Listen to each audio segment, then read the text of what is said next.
Oi, gente, vocês estão bom? Eu tô bom também. Vamos voltar. Eu fui viajar e esqueci o livro em casa. Então, por isso que eu fiquei alguns dias sem postar. Agora, eu voltei pra casa, já saí de casa de novo. Ó, não estou um dos meus domínios, mas eu trouxe pelo menos pra poder contar a história que ficou faltando e um pedaço pra contar. Tá, um pedaço não, todo mundo, já falta muito pra vocês saberem tudo o que aconteceu, o que vai acontecer ainda com o Lelis, que a gente está seguindo. Então, a gente parou quando o seu Milton, o pai deles, tinha ligado para o detetive e pedido para o detetive ir encontrá-los no hospital, tá? Voltando para cá. Milton liga para o detetive Alcides e conta-lhe o que aconteceu, contratando-o para cuidar do caso e pedindo-lhe que os encontre no hospital. Já no hospital, mas como isso pode acontecer, doutor? Um paciente com perda de memória deveria estar sob vigilância de algum enfermeiro e não apenas de policiais no corredor, diz Alcides, o detetive particular, para o Dr. Mário, diretor do hospital. O senhor sabe que esse hospital pode ser processado por negligência? Além de Alcides, estão presentes na sala da diretoria Milton, sua esposa Lídia e Mirtes, sua filha. Espere, Alcides, vamos com calma, pede Milton, e ouçamos o que o Dr. Mário tem a nos dizer. Obrigada, Sr. Milton, pela sua compreensão. Se os senhores me derem licença, gostaria de chamar o médico psiquiatra que cuidou de Lelis. Trata-se do Dr. Pacheco, um grande especialista nessa área. Tenho certeza que ele poderá dar uma explicação mais categorizada a respeito do que aconteceu. Dizendo isso, o diretor pede, através de um telefone, que o psiquiatra compareça em sua sala. Em poucos minutos, o médico chega. Boa tarde, cumprimenta. Boa tarde, respondem todos. Após as devidas apresentações, o psiquiatra senta-se ao lado do Dr. Mário, iniciando suas explicações sobre o ocorrido.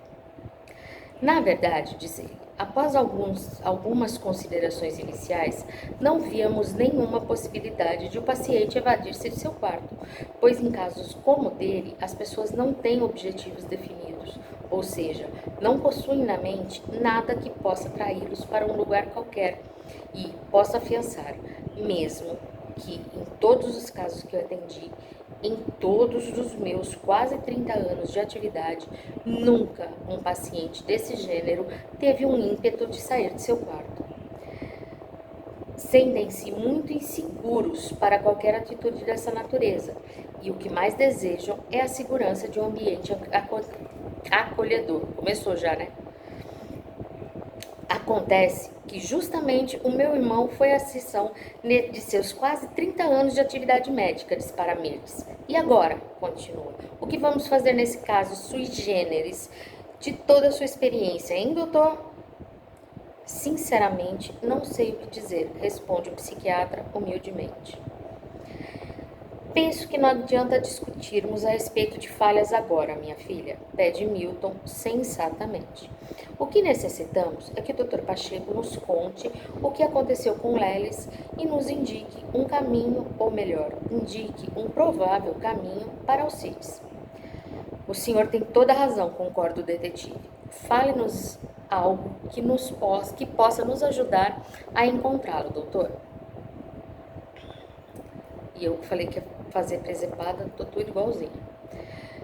Bem, quando o rapaz aqui chegou, foi primeiramente atendido pelo médico de plantão no pronto-socorro, que o examinou do ponto de vista físico, ou seja, fez-lhe um exame para verificar possíveis traumatismos ou fraturas. Constatada a inexistência desses prejuízos, a não ser algumas poucas escoriações, a assistente social procurou saber a identidade do paciente, inclusive, já naquele momento, com policiais ali presentes, tendo em vista as circunstâncias do acontecimento. Foi quando perceberam que Lelis havia tido uma perda de memória, não se lembrando nem ao menos de quem era. Procuraram então documentos em seus bolsos e nada encontraram, com exceção de uma mochila que se encontrava dentro da ambulância que o trouxera e que certamente ali foi colocada por alguém que o socorreu. Foi aí que decidiram acionar o meu atendimento. E qual foi o seu diagnóstico, doutor? Pergunta Lídia. Distúrbios dessa natureza, minha senhora, são difíceis de serem diagnosticados apenas com exame superficial. Teria que acompanhar o paciente por algum tempo e realizar exames de ordem neurológica para isso. Inclusive, chamei meu colega, Dr. Cláudio, para que o examinasse também, já que a sua especialidade é a neurologia. Infelizmente, ele se encontrava às voltas com uma complicada cirurgia e só poderia socorrer-me hoje à noite, o que não deu tempo, pois Leles evadiu-se antes que isso acontecesse. Somente hoje à noite, Dr. Pacheco? Pergunta Mirtes. Meu colega possuía casos mais graves para serem atendidos e o problema de seu irmão não despertava grandes cuidados, a não ser o de se verificar e constatar a gravidade de sua perda de memória. E até onde o senhor poderia chegar num diagnóstico? Pergunta Milton. Como já lhes disse, é difícil dizer pelo pouco que foi examinado, mas poderia arriscar um palpite. Pelo que pude conversar com Leles, de seu caso não é dos mais complicados, já que apenas não se lembra de quem é e diz não se lembrar de ninguém, de nenhum parente. Ele se lembrava de outras coisas, doutor? Sim, por exemplo, falou-me muito a respeito de Deus, Jesus e de espíritos. Leles é espírita, confirma Mirtes. Fiz-lhe várias perguntas sobre os mais variados assuntos e ele pareceu-me ser, após muitas respostas corretas, um moço muito inteligente e, acredito, até com grau de instrução superior. Ele é formado em física e trabalhava com papai como gerente de produção. É muito inteligente e erudito. Foi o que eu pensei. Vejam vocês que a sua perda de memória não é total. Aliás, está ocorrendo o que nós chamamos de uma perda bastante superficial. Mas ele não sabe quem é, quem são seus amigos, seus pais, sua irmã, desabafa Mirtes em prantos. Acalme-se, minha filha, por favor, isso em nada vai ajudar-nos. A possibilidade de cura, doutor? Pergunta Lídia. Vejo com muito otimismo o caso de Leles, já que percebo muita superficialidade no seu caso. Creio que logo, logo ele terá sua memória de volta. Agora me diga uma coisa, doutor, pede Alcides. O que o senhor sugere que eu faça? Por onde eu devo iniciar a minha busca? Nesses casos, há um dado estatístico que pode nos informar para onde ele talvez possa ir? Desculpem, para onde ele talvez possa ter ido? Para casa de parentes ou de amigos, ou talvez algum lampejo de lembrança? Pode ser, senhor Alcides, ou não. Pelo instinto, tente retornar para sua casa na cidade onde mora. Neste exato momento, no plano espiritual, em trevosa região umbralina, sombrio castelo em estilo medieval, plasmado pelas mentes doentias de seus senhores, parece ser a única forma estruturada em meio a um extenso charco, salpicado de retorcidas, desfolhadas árvores cujos galhos mais se parecem braços erguidos em posição de revolta contra o Criador, a destacar-se num vulto e escuro horizonte vermelho arroxeado. Pesadas brumas acabam completando o tétrico e desolador quadro de plúmbea coloração. Gente, eu vou ler do meu jeito, eu não vou ler o jeito que está no livro, tá? No interior do castelo, 9 entidades espirituais se encontravam reunidas atrás de uma mesa de madeira. Eles estavam vestidos à maneira de senhores da época medieval, todos em malhas metálicas que lhe protegem o corpo, sendo que no peito destaca-se o desenho de um corvo, o símbolo da legião a qual pertencem. Abaixo da cintura, esses tecidos continuam até a altura das coxas e largo cinturão de couro serve-lhes também como suporte para a ameaçadora espada. Pesadas botas lhes protegem os pés e a maioria traz o capuz de malha caído sobre as costas e os ombros. Um deles, sentado à cabeceira da mesa, parece ser o chefe dessa legião das trevas, que agrega grande número de colaboradores, ora a seu serviço na crosta terrestre. Do lado de fora do castelo, com altos muros, são vigiados e guardados outros tantos infelizes.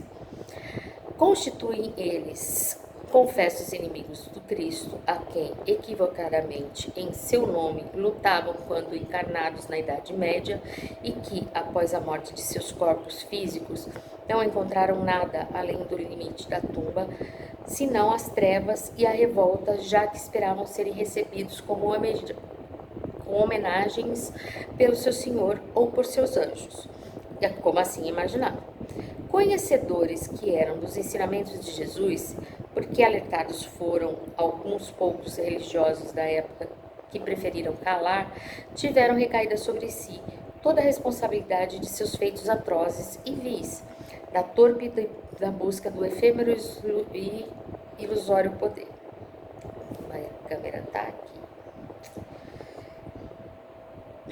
No plano verdadeiro da vida, porém, em regiões umbralinas, conseguiram, com o poder de liderança obtido com o fel de seus sentimentos de ódio, juntar seguidores e comandos, muitos deles à custa do medo e do pavor.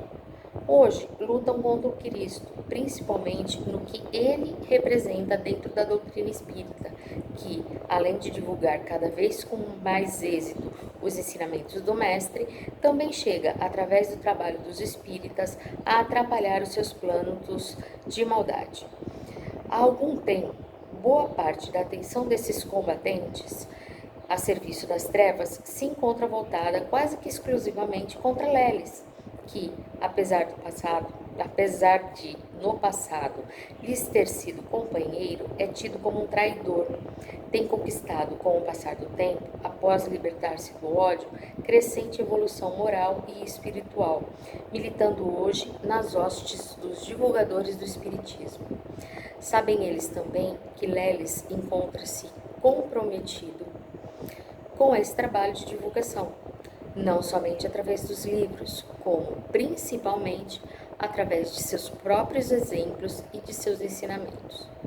Foi necessário muito esforço e muitos séculos de busca para enfim encontrarem-no e, agora que conseguiram, tudo fazem para derrotá-lo.